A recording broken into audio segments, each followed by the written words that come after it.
All right, there we are. Tonight is a special night. You see a whole bunch of people sitting around here, around the computer, around the screen. We're going to have a live show tonight.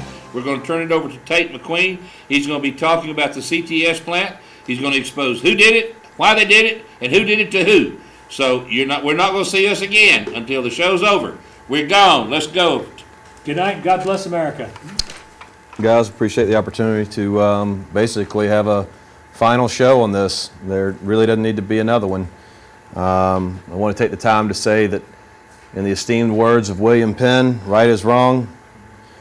You know, you got to think about it. Right is right even when everyone's against it. Wrong is wrong even when everyone's for it. And by doing the right thing, even the people that have contributed to what's gone on or caused it, and it's never too late for redemption if you do the right thing.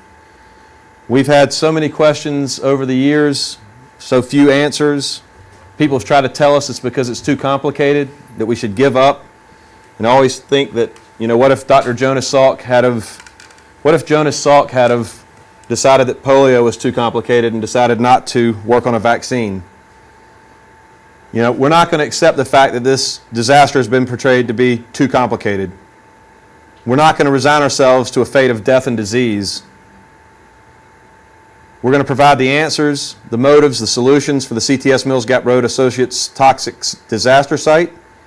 It's claimed too many lives and hurt too many families. First, we're going to address the cancer cluster study from the state of North Carolina, the Department of Public Health, and the ATSDR. First, our community response. We are categorically rejecting the state of North Carolina's Public Health Department cancer study in conjunction with the ATSDR. We're going to be eliminating the confusion concerning CTS of Asheville, the Superfund site, and the Mills Gap Road Superfund site. We're going to be demonstrating why our objectives for CTS Mills Gap Road Associates site should be incorporated into the immediate actions for a real, effective remediation to safeguard our community. And this is why we've been fighting so hard. All these cancers that the state of North Carolina is now telling us through the health department, the ATSDR, that these numbers are normal. We have 49 cases of non-Hodgkin's lymphoma within 1 mile of that plant. That is not normal. We have counted over 77 cases of cancer, and that was 2 years ago. Yesterday, one of our dear friends, Aaron Penland, had to go to his 10th funeral for his aunts and uncles who lived within 1.5 miles of that plant, which is situated right here. His father passed away, and his father, 10 brothers and sisters have all passed away from cancer living that close to the plant. This is the basis for demanding that the cancer study be retracted. 11 months late, it was due in February 2009. We received it January 2010. It did not incorporate critical data after the spring of 2008. The Oak subdivision, 34% of the homes became contaminated, were removed from their wells in the fall of 2008. That information was not a part of the study. Groundwater under CTS is now hitting between 17,000 and 42,000 parts per billion of TCE in the years of 2008, 2009. This is the worst active TCE groundwater contamination site in the United States. The groundwater at the Rice property hit 35,000 parts per billion in July 2009, a year after the state of North Carolina stopped accepting new data for their study.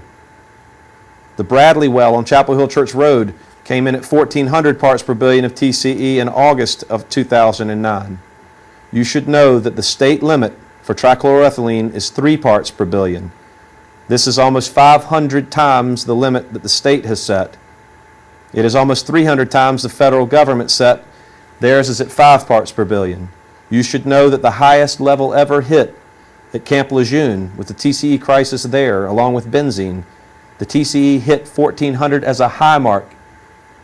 That sample was thrown out in 1983 because the scientists for EPA thought it was an anomaly, and yet the Bradleys were drinking it. Glaring errors and omissions, another reason why we are rejecting what the state of North Carolina has put forward. In 2000, the census that they cited said that the population within a mile of the site was at 2,979. We know that the census in 1990 said that 3,887 lived within 1 mile of that plant. If you dilute the numbers of people within the plant site, then you are going to dilute the impact of the cancers that we're talking about, and also the exposure, which is part of their study. No former employees were part of this study, and we know that so many have gotten sick and died. Residents who moved away are not part of the study. The Rice family was never interviewed in this study. The Robinson family was never interviewed in this study. It begs the question, who are the Rices and the Robinsons? The state of North Carolina teamed up with the ATSDR. A congressional committee referred to the ATSDR as a clear and present danger to human health. In the 40 years of existence, the ATSDR has made only one conclusive link from an accused contaminator to a cancer cluster. The ATSDR had to retract their findings regarding the Camp Lejeune groundwater contamination site. The levels in the groundwater in South Asheville are 40 times higher at CTS Mills Gap Road Associates site than at Camp Lejeune. They've never mapped the TCE plume. The survey area was in a concentric circle, 360 degrees, which defies logic. You would be trying to do your map of impact along the perceived or projected path of TCE flowing from the plant. That's never been done. The EPA and NC Diener did not fully incorporate their vapor studies. We have now learned the extent of the vapor contamination on the Rice property alone.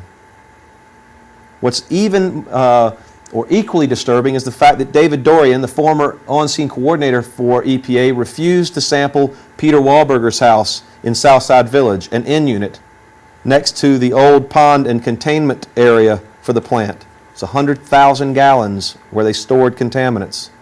This study that they put out failed to consider any feedback from independent experts in this area, especially Lenny Siegel.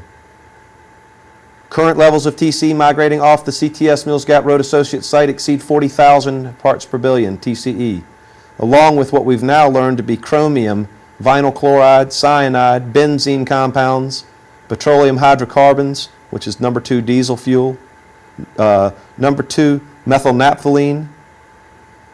They didn't bother to interview any of the former plant managers. We did. We learned that the only type of chromium that they were using on that plant was hexavalent chromium. You can reference Aaron Brockovich for that. The maps from Diener and EPA have been completely unreadable.